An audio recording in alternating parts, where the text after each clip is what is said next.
Hey everybody, welcome back to the best U.S. Mint News channel on YouTube. I'm Sonofasilverstacker.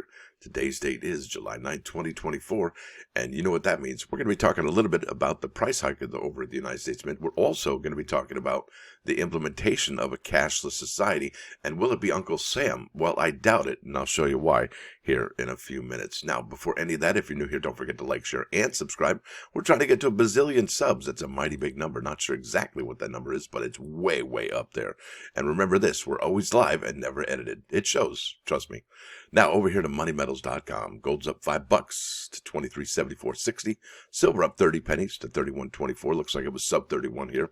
Platinum down 50 cents to 10.1360, and palladium down, or up 480 to 10.4955. You're looking at an in-stock American Silver Eagle, whose premium is $7.79. You'll get out of there for a total of $39.03 for a quantity of 1 through 39, and they'll buy those back for $32.75 each. Now over here to the United States Mint's bullion page. No new tale to tell for the month of July just yet, but it is kind of surprising that we got numbers before July 12th. That's usually the day they report. Now over here to the U.S. Mint, this is the silver page, right? This is the shop coins, precious metals, shop all precious metal coins, and then I've got silver as a filter, and here they are, 150 for the silver proof set, 91 for the uncirculated, 95 for the proof, and look at this, the 2023 are 95 as well. So what does that mean for people who are holding loads of the 2023 Morgan and Peace dollars? Can they finally unload them at $95 or more? You betcha. That's what I'm thinking. Look at this, $255. Yeah, I think we've already beaten you see what I'm saying? $95, $95, 97 here.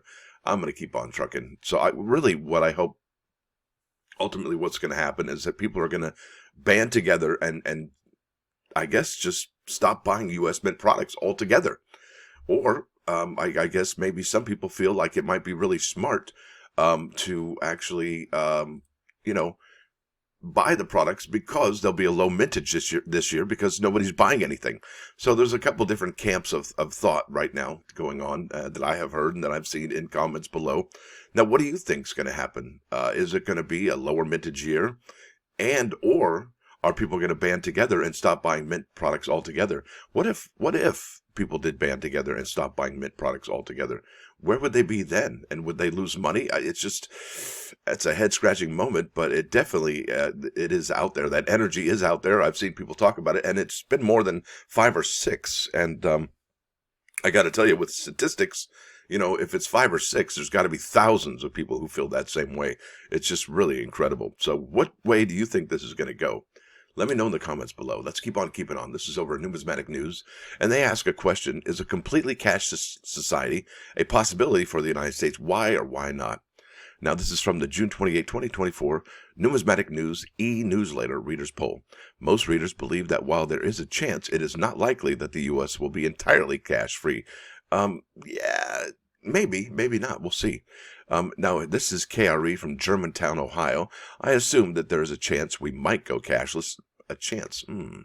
I'm very skeptical of that prospect. There are too many opportunities for cybercrime, hacking, and etc. The dangers could come from domestic or foreign entities. Let's just stick with physical currency and coins. Keep printing, in God we trust. Well, couldn't those foreign entities make counterfeit money? And isn't that what in World War II, right? Some countries made counterfeit currency of another country so they would crash their economy, right? So there's more ways. So that's kind of, I'm not really a big fan of that one. A completely cashless society or economy will not work in a society that values freedom and privacy as highly as the USA. Well, there you go. That's the spirit in 1776 right there. There's too little freedom and a serious lack of privacy in a computer-based economy based entirely on the exchange of zeros and ones. And what happens if what does that even mean?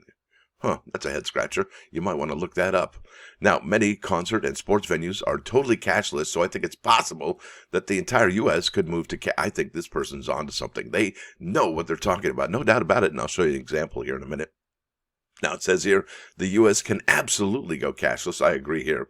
If the government stopped printing money and they dictated that we must use wireless devices for every transaction, what choice would we have? Now, if you ask, here we go, should the U.S. go cashless? The answer would have been absolutely not. I like, this is a thinker right here. This is a thinking man right here. Lots of wisdom in his answers. Now, if you asked, should the U.S. go cashless? The answer would have been absolutely not. With all the identity theft out there, let's create another channel for hacking our personal info. I always use cash for transaction of $60 or less and a credit card for larger transaction. As businesses and venues go cashless only, I stop going there, patronizing them, right? If everybody goes cashless, I'll guess I'll have to get over it. That's Richard Bumpus, Marion, Mass. Far too many people lack cash, credit, worthiness, ouch, intelligence, need, or other factors for the system to, wow, that's insulting, right? Name it, no wonder. Problem number 2 is that the powerful banks and financial institutions that have credit cards in the wild, earning interest rates of 15 to 25% range, depend on those revenue streams and have clout. And I don't know that has anything to do with it. Finally, I believe there's not enough interest in general. Okay, no. This person says, as there will always be a diminishing component of society that will utilize cash or trade for stuff, right? Because, let's face it, if they start playing cat and mouse games, we can only allow digital payments, somebody's going to come up with a different form of payment, whether it's going to be cash currency or former currency like nickels and dimes and quarters and 50-cent pieces and the like, because they have copper and nickel in them. Or maybe people will utilize gold and silver once again for cash once we hit a cashless society. Isn't that interesting? It's dialectic, right? It's like a dial. It just goes in circles. I do not see this working. I had 160 employees and 8 did not even have bank accounts. They live paycheck to paycheck and were dependent on buying with cash only. Maybe you should pay them more if they only live paycheck to pay. I don't even know what that means. As a cashless society, individual Americans, okay, maybe if cybercrime gets into my account and cleans it out, who's going to help me? Today, I need to pay the mortgage.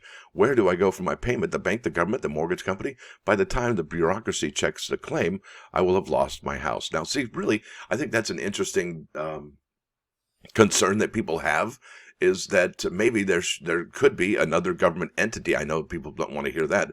Or is there already a government entity to protect us from cyber criminals, especially in a cashless society? That's really something to think about here, folks. The U.S. government prints more money if it wants to, just like it does today. Ouch. Nobody feels anything. That person has strong feelings, don't they? Imagine if they all they had to do was order more cyber money. Our politicians would have a heyday, becoming richer and more easily than they do today. I honestly, because there's no gold that backs the currency, I think they can print as much money as they want, because it doesn't have to be backed by gold. It just, they say it's worth it, and we agree, right? Yes, but only when we stop printing paper money and making coins. This applies to U.S. and other countries that use our money. Interesting. So what does that mean? The United States Mint's going to be striking coins for a while, probably. Of course, it is the future of Western world, including the United States. Many stores and venues are cashless already. The majority of customers no longer carry cash or utilizing credit or debit cards. Other than a small minority who purchase gold and silver with cash, we transact online, in-store, and it shows with customers who do not utilize cash. It's not coming. It is already here. I agree, because if you've ever bought anything from Amazon, have you ever paid cash at Amazon? Yeah, probably not. Now, it says, that's Carl Hornberger. That's pretty smart. That's from, I can't even say that, Poquoson, Virginia. I do not believe it will work, this person says. There have been other similar countries that have tried this and failed. I don't know. This says here, there are too many people who don't believe in credit cards or trust the government to ensure your accounts aren't hacked. There you go again. A lot of concern about cyber security. That might be a good job in the future, right? If there's so much concern about cybersecurity. Or they turn your account off because you didn't vote for one party or the other. Ooh, yikes. So they're going to punish you politically because or you're accused of a crime. Not found guilty of one, but just accused. That's interesting. Or any other reason government wants to turn off your account. Wow. Yowza, that's brutal. And that is from Numismatic News, folks. Isn't that interesting how a coin collecting page online can actually talk about things that are very important about our use of currency and digital money in the 21st century. Now let's go over here to, bam, there it is. This is not the plus ones. This is Raise Up. Tampa Bay, cash-free Tropicana field. And this was some years ago, folks. So the Tampa Bay Rays, in collaboration with Levy and E15, are excited to become the first cash-free sports venue in North America. Pilot testing in 2018 found, and I've been doing it since 2018 when I go there, found that times were reduced up to 50% at concession stands, retail locations within a cash-free environment. We look forward to an improved and innovative experience. So they're doing you a favor, is what it sounds like. They're coming at it from that angle that it's more efficient, you spend less time in line, and we got you covered because we're going to enhance your life by cutting down the wait times. Yeah, that's what Tampa Bay Rays are saying. Now, I just recently went to SeaWorld, and yeah, they're cashless as well, but they actually have a really great system. I got to show this to you. It's really kind of genius. Cashless, the easy way to pay and play. At SeaWorld, all right, Orlando, we want you to enjoy the thrills and wonders of our park in the simplest, most efficient, and flexible way possible. That's why we're excited to announce that we are transitioning to a cashless operation starting August 30, 2023. So it hasn't even been a year yet, okay? Just swipe or tap. See how easy they make it sound? Just swipe or tap your card. Debit card, credit card, smart device with an Apple Pay or Google Pay everywhere you typically use cash. It's faster, more secure, and convenient, so you spend less time in line and more time having fun. Oh, they're doing you a favor again. Now, here's the cool part. This is the part I really like, my favorite part.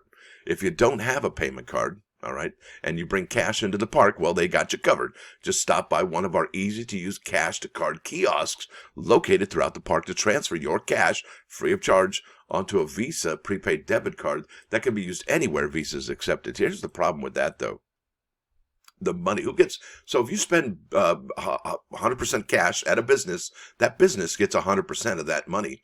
However, if you use a Visa card, right, aren't there fees associated with using a Visa card? Not necessarily that the customer pays, but the business owner pays those, right? So this is one way to chisel down the cash, all right? Ultimately, in the long run, the consumer doesn't really notice it, but the person, the business owner, they definitely feel it right there. So that's about the story we're looking at today in today's Numismatic News. That's pretty interesting. We're looking at a cashless society, and we're looking for more expensive silver items from the United States Mint. Can you dig it? Load more? Yeah, please. Why not? Yeah, look at that. I just $95. 95. That's a lot of money. Speaking of 95, let's go here to the plus ones. Bam. This is, I want to say it's Psalm 34:15. It says here, turn from evil and do good. Seek peace and pursue it. Yeah, that's pretty straightforward, huh? Right? It's just right there, right to it. Now, I believe what that means, it is our duty to proactively work for peace and turn away from evil. That's about it. Now let's pump over here to 99.9 KOI Coin News Radio. Yeah, this is Love and Rockets, Life in laralay. Oh yeah, if you know, you know. And if you don't know, well, just stick around. You might find out. Now with that said, I want to thank y'all for coming. Thanks for dropping by. Don't forget to hit that like button. And if you do like what you hear and see, well, sub the channel. It's absolutely free. Stacker out.